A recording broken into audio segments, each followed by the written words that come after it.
Welcome back to an episode of Smooth Brain EDH, where we make the smoothest plays with the biggest brains. We got a high-powered game for y'all today with some of our favorite decks. So let's see what everyone brought to the table.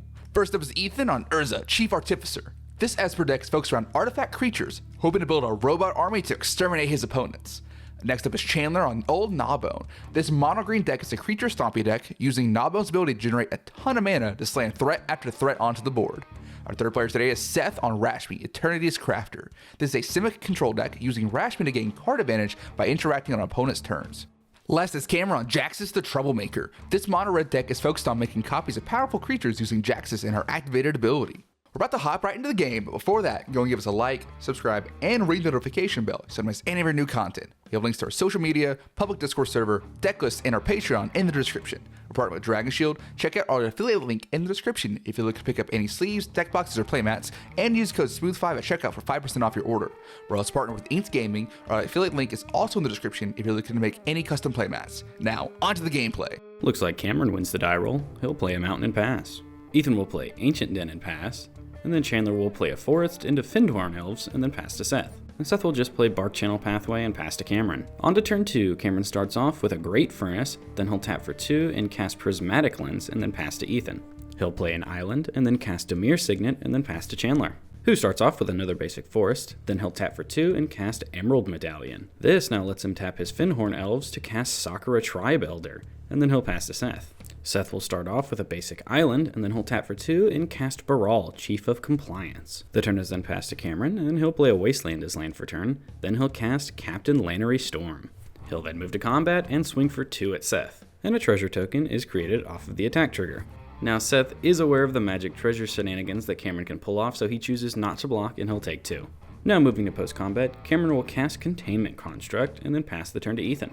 And Ethan starts off with a basic Swamp, then he'll tap for 3 and cast Mirrodin Besieged. And when it hits the field, he chooses Mirren, so he'll make a 1/1 mirror every time he casts an artifact spell. Speaking of which, he'll use his last mana to cast Esper Sentinel, which triggers this and gets him a 1/1 mirror. And then he'll pass the turn to Chandler, who on end step will sacrifice Sack Daddy for a basic force to the battlefield tapped.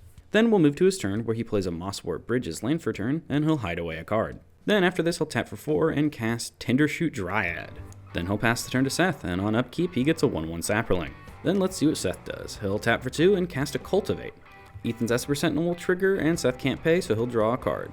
Then it resolves, and Seth will find an island to the battlefield tapped and an island to his hand, and then he'll play that island as land for turn. Seth will then pass the turn to Cameron, where Chandler gets another Sapperling, and then Cameron plays another basic mountain. He'll then move to combat and swing Captain Lannery Storm at Ethan. Attack trigger makes another treasure, and Ethan declares no blocks and will take 2. Cameron will then move to his second main, and he decides he wants to be the bane of Ethan's existence. He'll tap for 6 and cast Hellkite Tyrant. And then he says, "Hey buddy, you've got a whole turn cycle to deal with this, or those artifacts are mine." The turn is then passed to Ethan, and on upkeep, Chandler gets another Sapperling. And then Ethan will say, "Man, I have no way of dealing with this, and this is going to keep me out of this game." And Chandler sees this as a chance to strike a deal. You know, I have some answers in my hand.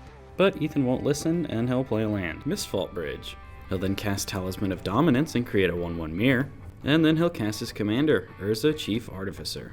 He'll then move to his end step and make a construct. Chandler, I hope you can deal with it, but I genuinely can't. The turn is then passed to Chandler, and when he gets his 4th Sapperling, he realizes he's ascended. Then Chandler will play a forest as land for turn. Chandler then considers dealing with Hellkite Tyrant, so let the negotiations begin. Ethan, what will Baby owe Daddy the rest of this game? What does Daddy want? Daddy wants diplomatic immunity.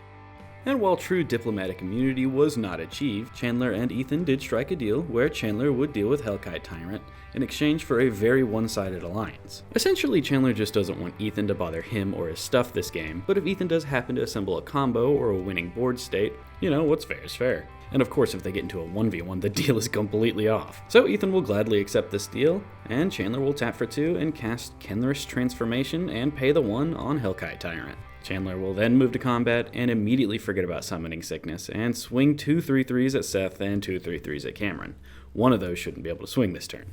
Regardless, they'll both take their 6, and then Chandler will pass the turn and make another Sapperling on upkeep. We are now on Seth's turn, where he'll play Otawara as land for turn, then he'll cast Rashmi, then cast Personal Tutor and not pay the 1, which finds See the Truth onto the top of his library, and then he'll pass the turn to Cameron. Chandler gets another sapperling. I'm not saying this anymore. I don't think he misses any. Seth then proposes that he and Cameron should have an alliance now, and Cameron says, only if I can cast this creature spell and hit you with it. But he won't show Seth for some reason, so Seth says, buddy, if we're entering an alliance, we need trust. Come on, let me know what that creature spell is. It's just a Ragavan. But Seth says, hell no, you cannot have my See the Truth. So the deal's off. So then Cameron will go to combat and swing Captain Lannery Storm at Seth. Attack trigger makes a treasure, and Seth will take 2. Then post-combat, Cameron will cast Ragavan, and then Jaxis, and then he plays War Room as land for turn, and passes the turn to Ethan, who starts off with Glimmer Void as land for turn. Then he'll tap for 4 and cast Urza, Lord High Artificer. It will resolve, and when it ETBs, he makes another construct. He'll then cast a Skull Clamp, which triggers his enchantment, making him another mirror. He'll then tap the mirror for a blue and equip Skull Clamp to it. Chandler will respond by activating Mosswort Bridge, and he will free cast Pathbreaker Ibex. After that resolves, he'll still respond to the equip trigger and beast within Skull Clamp. He doesn't pay the 1 to Esper Sentinel, and then the Skull Clamp is blown up and Ethan gets a 3/3. Ethan then retroactively decides he wants to tap it for a blue before it gets blown up, and nobody really cares. Then he'll tap for more mana and cast Shimmer Dragon. And then the turn is passed to Chandler, where he'll start off with a Wasteland as land for turn. He'll then tap for 6 and cast Old Gnawbone. He'll then move to combat and swing 5 Sapperlings at Ethan, and then Tendershoot Dryad, 2 Sapperlings, and Pathbreaker Ibex at Seth. There is an attack trigger from Pathbreaker Ibex, and the greatest power on Chandler's board is 7 from Old Gnawbone, so they all get +7/+7. Before blocks though, Seth will free cast Obscuring Haze, which makes all of his opponent's creatures deal no damage, and this will also trigger Rashmi and Esper Sentinel, and Seth can't pay so he'll draw a card, and then See the Truth is still on the top of his library, so he'll cast it for free and draw 3 cards. We'll just skip through this combat phase now, since it doesn't matter, no damage is being dealt. Chandler will get his vengeance by strip mining Seth's only green source, and then he'll pass the turn to Seth, who will start off with a basic forest as land for turn. Then he'll tap for 2 and cast Arcane Signet. He will pay the 1 for Esper Sentinel, and the Rashmi trigger reveals Lightning Greaves, which goes to his hand. Then he'll pass the turn with a suspicious amount of untapped islands. Cameron doesn't care though, he'll start by tapping for 3 and casting Heat Shimmer, targeting Pathbreaker Ibex. Now Seth does ask some questions about this, but ultimately lets it resolve because Cameron says he plans on alpha striking Chandler, and he'll have to send mostly everything he has at Chandler. So yeah, Cameron now just has a hasty copy of Pathbreaker Ibex.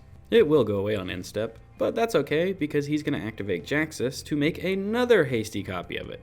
Then he moves to combat and swings everything but Ragavan at Chandler and Ragavan at Seth. There are a lot of attack triggers. Double Ibex triggers will give everything a total of +9/+9 and will make another treasure token. So Chandler has 58 damage swung at him, and he can only block 16 of it, so he will die here, and then Seth will take the 11. Ragavan trigger, and the exiled card is a forest. Cameron then wastelands Ethan's untapped artifact land, and Ethan will respond by tapping it and one of his constructs to draw a card off Shimmer Dragon. Cameron then will pass the turn and lose both of his Ibexes, and the Blitz one will draw him a card. The Kenny T should go away too, but they'll remember that here in a second. And still on end step, Ethan wants to draw another card off Shimmer Dragon. Then we'll move to his turn, and he will immediately move to combat and swing for 33 Menace at Seth. And then his 3/3 at Cameron. Seth will respond to this by casting Factor Fiction, and he does not pay the 1. And the Rashmi trigger will free cast a Fairy Mastermind. Secure Tribe Elder, Mana Drain, Fabled Passage, Torrential Gearhulk, and Noxious Revival. Unfortunately, none of these cards will save Seth. And since Cameron was his target, Cameron will 5-0 him, and Seth puts them all to the graveyard. So yeah, unfortunately because of the Menace, the least Seth can take here is 22, so he is dead and Cameron will take 3. Post-combat, Ethan will play Academy Ruins as land for turn, and then he'll activate it to put Skull Clamp on the top of his library, and then he'll tap 2 mirrors to Shimmer Dragon to draw it. Then Ethan remembers that Hellkite Tyrant is back, and 1 hit from that will steal the game from him. So he'll just cast the 1 ring to gain protection from everything for a turn. This also makes him a mirror token, and then he'll activate it to draw a card. Then he'll cast Skull Clamp by tapping a mirror, and this makes him a mirror.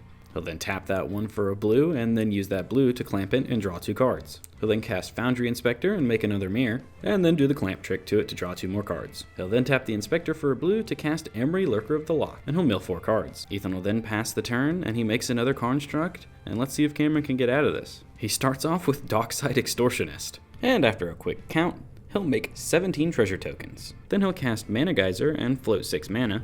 Then he'll activate Jaxis to make another Dockside Extortionist, and this gets him another 17 treasures. And then he'll just pass the turn to Ethan, who loses 1 on upkeep to the One Ring. He'll then activate it to draw 2, and then cast Organic Extinction. This will destroy Cameron's entire board and leave Ethan to swing in for lethal. You're about to get clipped by an alpha with a cold heart. Thank you, Ethan. He swings for like 60 damage at Cameron and kills him. But congratulations, you are today's winner. Well, everyone, there you have it. That was actually a very exciting game of Magic the Gathering. Everyone got to play their game plan pretty well, although Ethan did get rescued, and it ended up winning him the game. I still thought that was a lot of fun to watch. And Jesus, those cornstrokes get huge. Anyways, let us know what you guys thought down in the comments below. If you enjoyed it, be sure to leave a like and subscribe if you haven't already. But that's enough from me today. I hope you all have a smooth day.